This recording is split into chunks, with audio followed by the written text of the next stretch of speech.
Hello and welcome to The Gaggle, where we challenge and, if necessary, destroy media narratives. I'm George Szamuely. With me today, of course, is co-founder of The Gaggle, Peter Lavelle, host also of RT's talk show, Crossdoor.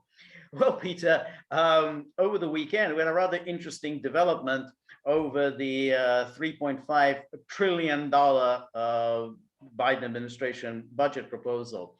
As we've discussed before, inserted within that is a proposed amnesty, with 8 million, 10 million, 20 million. No one knows how many people it would cover, but there was an amnesty plan.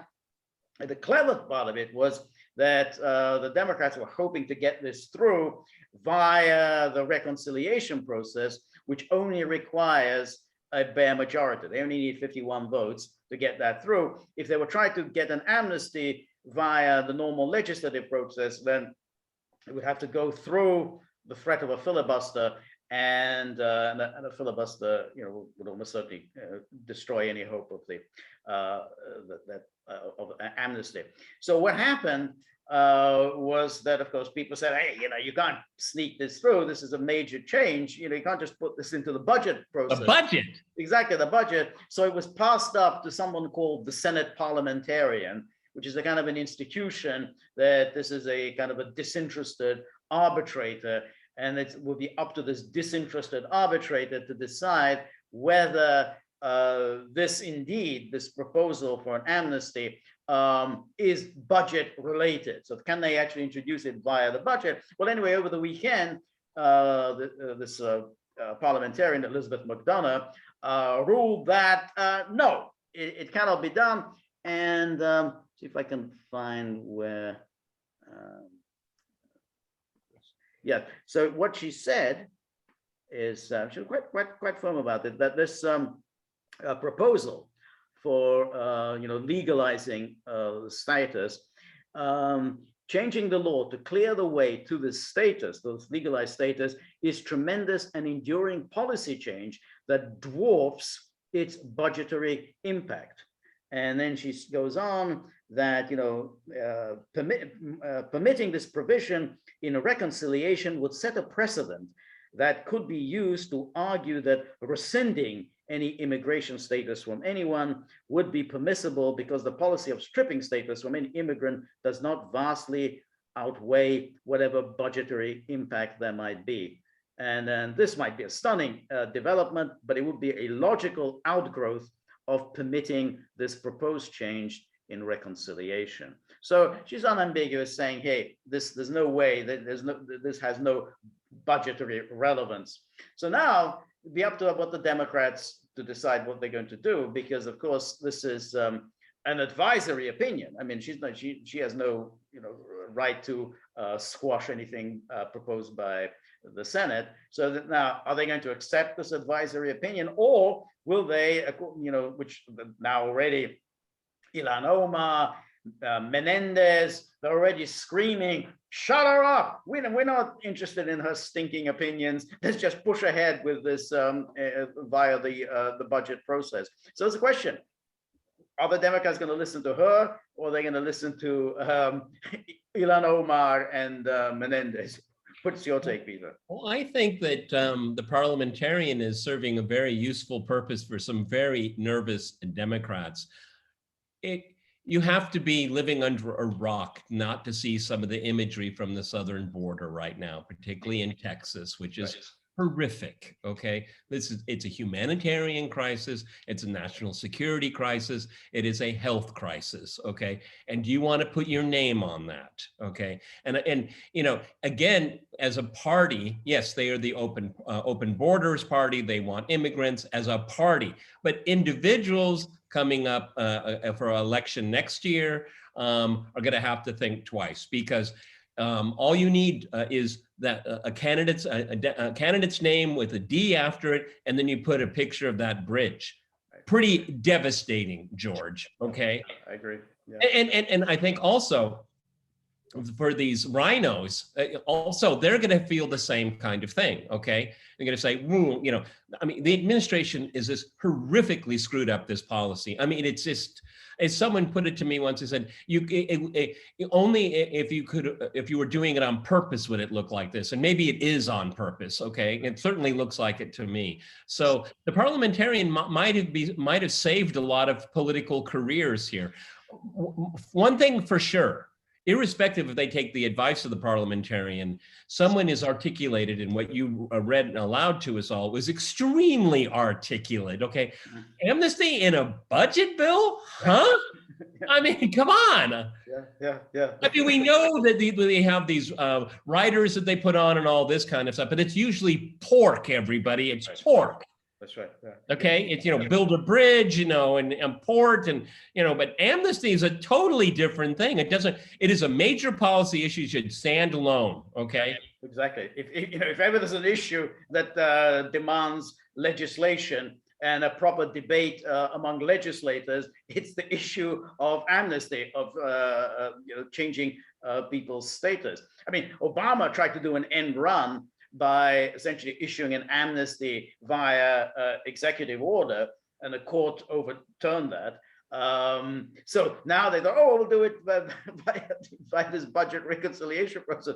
I mean, the Democrats are absolutely determined on this. I mean, they know what they're doing. I mean, this is really, you know, how they can intend to stay in power. So they try all kinds of devious ways to get this through. Their cleverness is equal to, if not more, in comparison to their deviousness. Okay, right. This is just dishonest stuff. This is just simply dishonest. Okay, this is such an important issue. We're not talking about thousands, hundreds of thousands, millions and millions of people, and having the electorate have no say in it at all. The changing the fabric, the demographic fabric of the country, and people don't have a voice in that. You know, they all talk the talk about democracy, but when it comes to something important, they don't want the people to decide, do they? Ever? No. I mean, I think, as we've discussed many times before, what they mean by democracy is our view prevails. That's democracy. If your view prevails, that's dictatorship. That's getting around democracy. That's fascism, white supremacy. Everything. So that what we do is democracy. It's like, I mean, it's like these, when we have these endless articles about Viktor Orban, and say, oh, this is again, he's destroying democracy. Very obvious, he's crushing democracy every minute. You think, well, he keeps winning elections. I notice. Oh, that doesn't matter. That's just you're just winning elections. That's not democracy. So that's it. You're absolutely right. So they say, okay, well, democracy means let's sneak it in via this budget process. When anyone with any common sense will say, well, what the hell has this got to do with the budget? I mean, that's the way they play it. But you're right.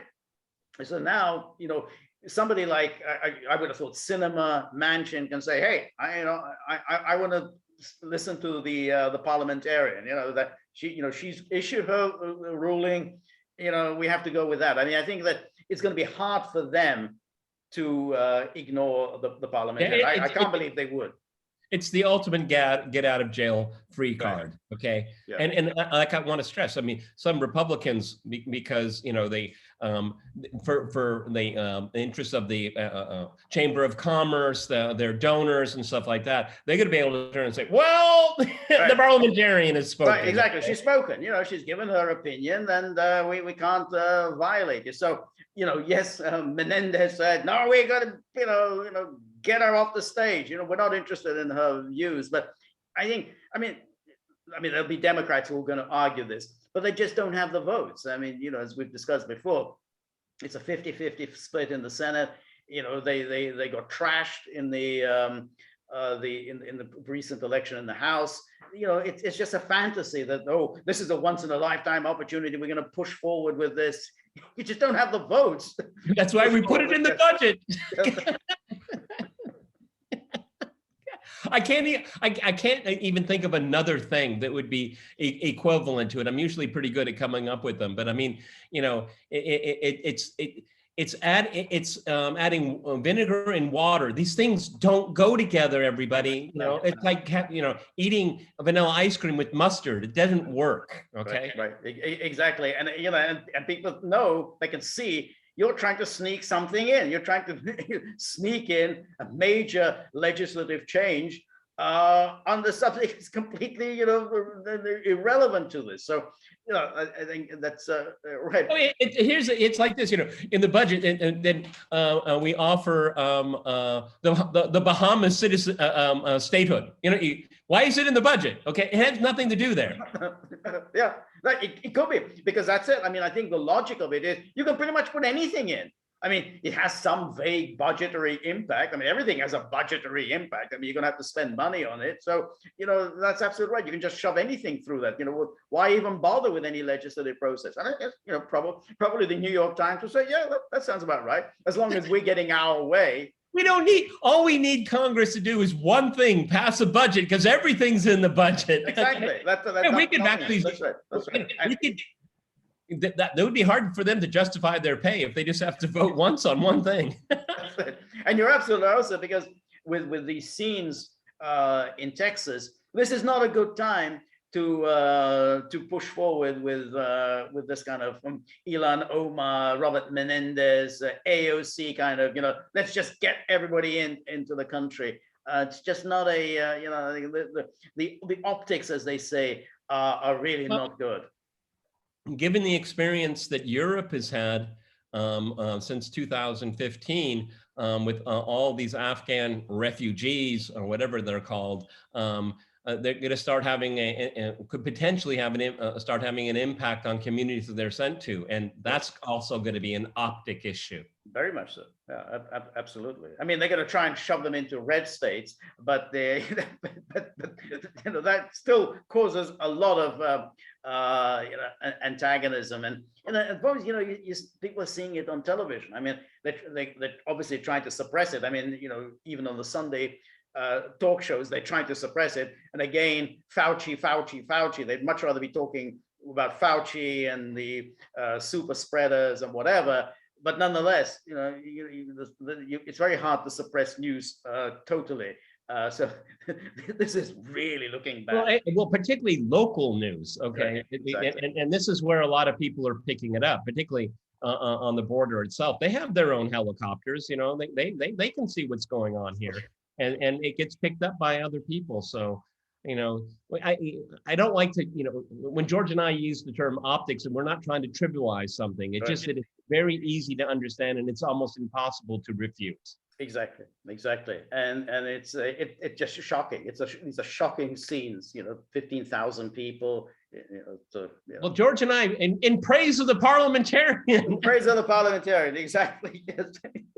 Many people have only just discovered. I didn't know there was something called a Parliamentarian, but now apparently, you know. Well, the Parliamentarian came up on a lot of people's radars when the Democrats were trying to pass a $15 minimum wage federally, which for me is absolutely not. Again, let the states determine these things. Why do you guys need to get in everyone's business? That's right. Okay? New York and Arkansas are not the same place, everyone. Right. And it doesn't mean I'm against the $15 minimum wage. I'm not. It's just I'm not for a federal mandate. I don't know why the government has this amazing propensity for overreach on everything. Let the state decide. Exactly. It's big on the basis of it. It is exactly nonsensical, because $15 in New York doesn't get you very far. $15 in Arkansas will get you quite a long way. So, you know, it's an absurdity just to put a kind of a federal mandate.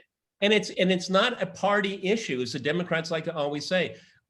Trump carried Florida, and in the same election, they voted on a proposition for a $15 minimum wage for Florida. That's their business. That's how it's supposed to work. Okay. That's right. Yeah. Okay. So thank God for the Parliamentarian. Somebody was awake at the wheel for a change. That's right. That's right. All right, everybody. We're on local, so please go to thegaggle.locals.com. George, you're going to announce it later. Yeah, I'm going to say, you know, you decide in the next couple of days when the next live stream on Locals will be. So, that's always a lot of fun. And we've been enshrined in tradition now. George and I are going to do a super chat on YouTube on Friday. Yeah. Noon Eastern Standard Time. No lunch on Friday. No lunch Friday. No, you call it the gaggle lunchbox. Okay? Or gaggle lunch, or brown bag it. The gaggle brown bag. We have some new items on the store for winter, so please check it out. We're probably going to do a mailbag segment this week. We just previously today we did a chat with a gaggler via Zoom. Check that out if you're interested in it.